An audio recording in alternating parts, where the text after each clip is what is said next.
transformation of the manufacturing industry has been going on for years and years. The competition is getting even harder. We have new players entering into the business.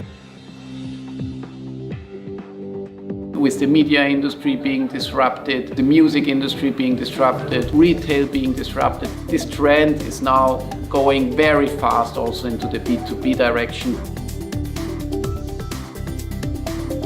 Modern tools like Tacton will help us a lot during this transformation.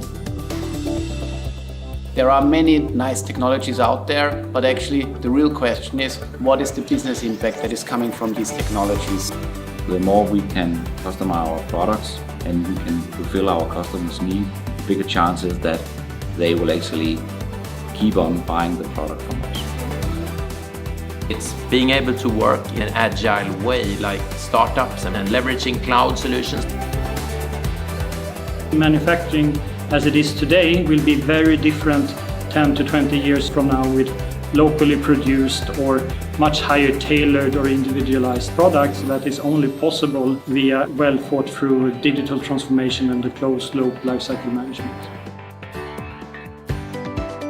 The one piece of advice I would give to any company that wants to win in Industry 4.0 would be, don't wait, but commit for the long run.